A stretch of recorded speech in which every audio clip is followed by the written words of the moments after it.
BPL এর প্রতিটি আসরে উপস্থিতি ছিল নিশ্চিত, পারফরম্যান্স ছিল ধারাবাহিক আর নেতৃত্ব ছিল প্রভাব। সেই তামিম ইকবালই এবার নিজেই সরে দাঁড়ালেন এমন এক আসর থেকে যেখানে তার নামটি ছিল টুর্নামেন্টের সমার্থক। সিদ্ধান্তটা এসেছে স্বাস্থ্য, প্রস্তুতি, দলগত অনিশ্চয়তা সবকিছুর এক অদৃশ্য জটে। রোববার ক্রিক বাসকে দেওয়া এক সাক্ষাৎকারে তামিম নিশ্চিত করেছেন আসন্ন বিপিএল এর প্লেয়ার ড্রাফট থেকে নাম প্রত্যাহারের অনুরোধ করেছেন তিনি। আগামী 23শে নভেম্বর নিলাম হওয়ার কথা থাকলেও তামিম আর থাকছেন না সেই তালিকায়। শাহরিয়ার নাফিসকে দেওয়া অনুরোধের পর তামিম বলেন, হ্যাঁ, আমি বিপিএল খেলছি না, আমি অনুরোধ করেছি যেন আমার নাম ড্রাফট থেকে সরিয়ে দেয়া হয়।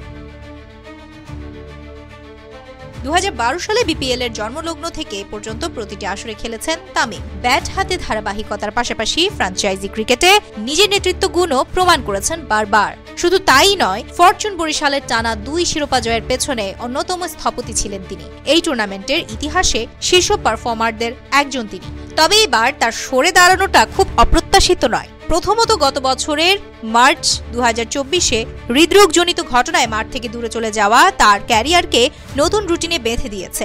এখনও তিনি পুরোপুরি ফিরে আসার জন্য পুনর্বাসন ও স্বাস্থ্য সুরক্ষাকে অগ্রাধিকার দিচ্ছেন। দ্বিতীয়ত, তামিম যে বরিশালের হয়ে খেলে আসছিলেন সেই ফ্র্যাঞ্চাইজিটি এবার পিছিয়ে গেছে। স্বল্প প্রস্তুতির সময়সীমার কারণ দেখিয়ে তারা অংশ নিতে অস্বীকৃতি জানিয়েছেন, যা তামিমের অংশগ্রহণ নিয়ে দ্বিধা বাড়িয়েছে। এর বাইরে আরেকটি দিক রয়েছে ক্রিকেট প্রশাসনে নতুন করে যুক্ত হওয়ার আগ্রহ।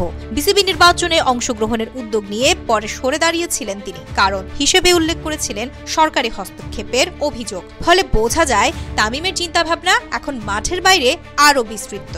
36 বছরের তামিম কবে আবার প্রতিযোগিতামূলক ক্রিকেটে ফিরবেন এ প্রশ্নের উত্তর এখনো পরিষ্কার নয়। তবে বিপিএল ছাড়ার সিদ্ধান্ত নিশ্চিতভাবেই একটি অধ্যায়ের ইতি টেনে দিল, যেটি দীর্ঘদিন তার নামে লেখা ছিল। বাংলাদেশ ক্রিকেটে যার ব্যাটিং ছিল অনুপ্রেরণা, সেই তামিম এখন সময় নিচ্ছেন নিজেকে সাজাতে নতুনভাবে, হোক মাঠে, প্রশাসনে অথবা দুই জায়গাতেই।